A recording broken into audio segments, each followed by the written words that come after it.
জয় গৌর, জয় নিতাই। আজ 6ই জ্যৈষ্ঠ 1432 ও 21শে মে 2025 বুধবার। আজ আমি শ্রী চৈতন্য চরিতামৃত পাঠ করছি। আজ আমি পাঠ করছি চৈতন্য চরিতামৃতের মধ্যলীলা প্রথম খণ্ড, প্রথম পরিচ্ছেদ, শ্রী চৈতন্য মহাপ্রভুর শেষ লীলার সংক্ষিপ্ত বিবরণের শ্লোক 198 থেকে 210। নারায়ণ হে নারায়ণ, ভবভয়হরণম নারায়ণ। শ্লোক 198। মোর কর্ম মোর হাতে গলায় বান্ধিয়া, কুবিষয় বিষ্ঠা গর্তে দিয়াছে ফেলাইয়া। শ্লোকার্থ: সাকর মল্লিক ও দবির খাস এই দুই ভাই অত্যন্ত বিনীতভাবে ঘোষণা করেছিলেন যে পূর্বকৃত কর্ম তাদের হাতে ও গলায় বেঁধে কুবিষয় বিষ্ঠা গর্তে তাদের ফেলে দিয়েছে। তাৎপর্য: কুবিষয় বিষ্ঠা গর্ত সম্বন্ধে শ্রীল ভক্তি সিদ্ধান্ত সরস্বতী ঠাকুর বলেছেন, ইন্দ্রিয়ের চেষ্টা সমূহ দ্বারা ভোগ পরবশ হয়ে সংসারে যা গৃহীত হয় তাই কুবিষয়। যে কর্মের দ্বারা পুণ্য উপার্জিত হয় তা সুবিষয়, আর যে কর্মের দ্বারা পাপ অর্জিত হয় তা কুবিষয়। কুবিষয় অথবা সুবিষয় উভয়ই জড় বিষয়। তারা উভয়ই বিষ্ঠাতুল্য অর্থাৎ পরিত্যজ্য। সুবিষয় ও কুবিষয় থেকে মুক্ত হতে হলে পরমেশ্বর ভগবান শ্রীকৃষ্ণের সেবায় নিযুক্ত হতে হবে। ভগবৎ সেবা সব রকমের জড় কলুষ থেকে মুক্ত। তাই কুবিষয় ও সুবিষয় থেকে মুক্ত হতে হলে ভগবদ ভক্তি অবলম্বন করতেই হবে। তার ফলে জড় জাগতিক কলুষ থেকে মুক্ত হওয়া যায়। সেই সম্বন্ধে শ্রীল নরোত্তম দাস ঠাকুর গেয়েছেন, কর্মকাণ্ড জ্ঞানকাণ্ড কেবল বিষের ভাণ্ড, অমৃত বলিয়া যে বা খায়, নানাজনই সদা ফিরে কদর্য ভক্ষণ করে, তার জন্ম অধোপাতে যায়। হরে কৃষ্ণ। অধোপাতে যায়। সুবিষয় ও কুবিষয় উভয়ই কর্মকাণ্ডের অন্তর্গত। এছাড়া আর একটি কাণ্ড রয়েছে যাকে বলা হয় জ্ঞান কাণ্ড বা জড় জাগতিক বন্ধন থেকে মুক্ত হওয়ার প্রয়াসে কুবিষয় ও সুবিষয়ের পরিণাম সম্বন্ধে মনোধর্ম প্রসূত দার্শনিক মতবাদ। জ্ঞানকাণ্ডের স্তরে কুবিষয় ও সুবিষয়ের প্রয়াস ত্যাগ হতে পারে, কিন্তু তা জীবনের চরম উদ্দেশ্য নয়। জীবনের উদ্দেশ্য হচ্ছে কর্মকাণ্ড ও জ্ঞানকাণ্ডের অতীত ভগবদ ভক্তি। আমরা যদি কৃষ্ণ ভাবনায় ভাবিত হয়ে ভগবদ ভক্তির পন্থা অবলম্বন না করি, তাহলে আমাদের এই জড় জগতের বন্ধনে আবদ্ধ থেকে কর্মকাণ্ড ও জ্ঞানকাণ্ডের ফলস্বরূপ জন্ম মৃত্যুর চক্রে আবর্তিত হতে হবে। তাই নরোত্তম দাস ঠাকুর গেয়েছেন, নানাজনই সদা ফিরে কদর্য ভক্ষণ করে, তার জন্ম অধোপাতে যায়। কুবিষয় অথবা সুবিষয়ে আসক্ত মানুষের অবস্থা বিষ্ঠার কীটের মতো। পাপ কর্ম অথবা পুণ্য কর্ম উভয়ই জড় কর্ম। তাই তাদের বিষ্ঠার সঙ্গে তুলনা করা হয়েছে। বিষ্ঠার কীট যেমন স্বেচ্ছায় সেখান থেকে বেরিয়ে আসতে পারে না, তেমনি যারা অত্যন্ত বিষয়াসক্ত তারা বিষয় বিষ্ঠা গর্ত রূপ জড় ভোগ ত্যাগ করে হঠাৎ কৃষ্ণ ভক্তি লাভ করতে পারে না। তারা জড় আসক্তি ত্যাগ করতে পারে না, সেই সম্বন্ধে প্রহ্লাদ মহারাজ শ্রীমদ্ ভাগবতে ৭:৫-৩০ বলেছেন, মতীর্ণ কৃষ্ণে পরত শত বা মিতঃ বিপদ্যেত গৃহব্রতা নাম অদান্ত গভীর বিশতাং তমিশ্রং পুনশ্চর্বিত চর্বনানাম।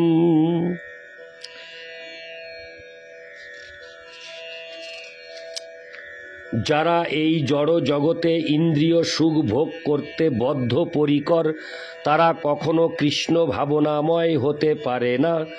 জড় জগতের প্রতি আসক্তির ফলে তারা অন্যের উপদেশে, নিজেদের প্রচেষ্টায় অথবা উভয়ের সংযোগে কখনোই জড় জগতের বন্ধন থেকে মুক্ত করতে পারে না।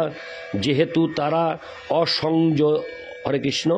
অসংযত ইন্দ্রিয় পরায়ণ, তাই তারা জড় জগতের গভীর অন্ধকারাচ্ছন্ন প্রদেশে প্রক্ষিপ্ত হয়ে জন্ম মৃত্যুর চক্রে আবর্তিত হয়ে পুনঃ চর্বিত বস্তু চর্বণ করে আনন্দ আস্বাদনের ব্যর্থ প্রয়াস করে।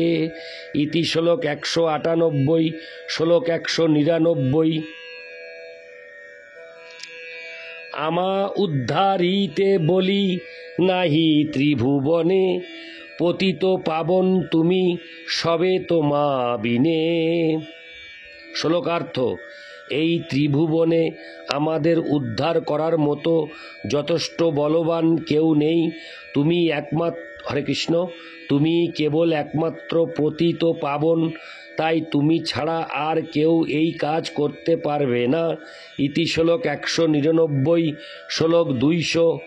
আমা উদ্ধারিয়া যদি দেখাও নিজ বল, পতিত পাবন নাম তবে সে সফল। শ্লোকার্থ: যদি আমাদের উদ্ধার করে তুমি তোমার অপ্রাকৃত বল প্রদর্শন করো, তাহলেই তোমার পতিত পাবন নাম সফল হবে। ইতি শ্লোক ২০১। সত্য এক বাত কহ শুনো দয়াময়, মো বিনু দয়ার পাত্র জগতে না হয়। শ্লোকার্থ: হে দয়াময়, একটি সত্য কথা আমরা বলছি, দয়া করে তুমি তা শ্রবণ করো। আমরা ছাড়া এই জগতে আর দয়ার পাত্র কেউ নেই। ইতি শ্লোক ২০১, শ্লোক ২০২। মোরে দয়া করি করো সদয়া সফল, অখিল ব্রহ্মাণ্ড দেখুক তোমার দয়া বল। শ্লোকার্থ: আমরা সবচাইতে অধঃপতিত, তাই আমাদের দয়া করে তুমি তোমার দয়া সফল করো। সমস্ত ব্রহ্মাণ্ড তোমার দয়ার বল দর্শন করুক। ইতি শ্লোক ২০২, শ্লোক ২০৩। ন মৃষা পরমার্থমেব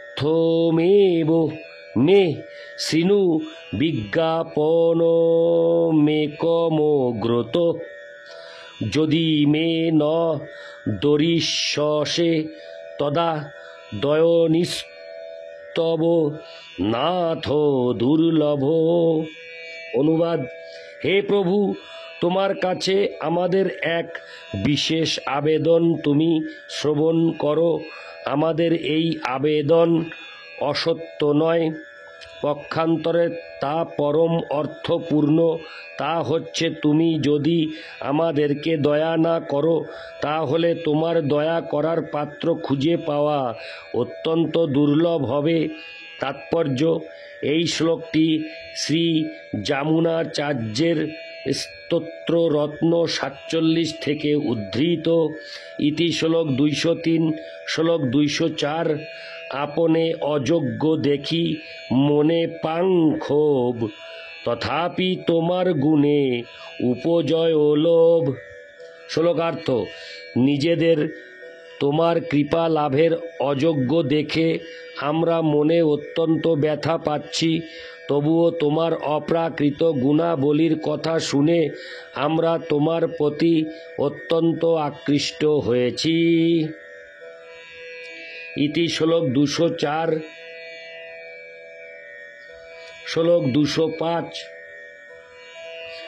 বামন জইছে চাঁদ ধরিতে চাহে করে, তৈছে এই বাঞ্ছা মোর উঠয়ে অন্তরে। শ্লোকার্থ: আমাদের অবস্থা বামন হয়ে চাঁদ ধরতে যাওয়ার মতো। যদিও আমরা সম্পূর্ণ অযোগ্য, তবুও তোমার কৃপা লাভ করার বাসনা আমাদের অন্তরে উদিত হচ্ছে। ইতি শ্লোক 205। শ্লোক 206। ভবন্ত মেবানুচরণ নিরন্তর, প্রশান্তনী শেষ মনোরথান্তর, কদাহ ময়ী কান্তি কনিত্য কিঙ্কর, প্রহর্ষ ঈশামি। হরে কৃষ্ণ। প্রহর্ষ ঈশামি সনাথ জীবিতম। অনুবাদ: আপনার নিরন্তর সেবার দ্বারা অন্য মনোরথ নিঃশেষিত হয়ে প্রশান্তভাবে আমি কবে আপনার নিত্য কিঙ্কর বলে নিজেকে জেনে এবং আপনার দাসত্ব স্বীকার করে আনন্দে উৎফুল্ল হব। তাৎপর্য: শ্রীল সনাতন গোস্বামীকে শিক্ষা দেওয়ার সময় শ্রী চৈতন্য মহাপ্রভু বলেছেন, জীবের স্বরূপ হয় কৃষ্ণের নিত্যদাস। প্রতিটি জীবই তার স্বরূপে পরমেশ্বর ভগবানের নিত্যদাস। একটি কুকুর যেমন উপযুক্ত প্রভু লাভ করে সম্পূর্ণভাবে সন্তুষ্ট হয়, অথবা শিশু যেমন উপযুক্ত পিতা লাভ করে সম্পূর্ণভাবে সুখী হয়, ঠিক তেমনি জীব পরমেশ্বর ভগবানের সেবায় সম্পূর্ণভাবে যুক্ত হওয়ার মাধ্যমে প্রকৃত আনন্দ লাভ করে। তার ফলে সে জানতে পারে যে তার এক অতি সুযোগ্য প্রভু রয়েছেন, যিনি তাকে সমস্ত বিপদ থেকে রক্ষা করতে পারেন। যতক্ষণ পর্যন্ত না জীব পরমেশ্বর ভগবানের আশ্রয় লাভ করছে, ততক্ষণ তার চেতনা নানা রকম উৎকণ্ঠায় পূর্ণ থাকে। এই উৎকণ্ঠা পূর্ণ জীবনকে বলা হয় জড় জীবন। সব রকম উৎকণ্ঠা শূন্য জীবন। হরে কৃষ্ণ। সব রকম উৎকণ্ঠা শূন্য সন্তুষ্ট জীবন লাভ করতে হলে পরমেশ্বর ভগবানের নিত্য দাসত্ব অবলম্বন করতে হবে। এই শ্লোকটি শ্রী যামুনাচার্যের স্তোত্ররত্ন 43 থেকে উদ্ধৃত। ইতি শ্লোক 206। শ্লোক 207।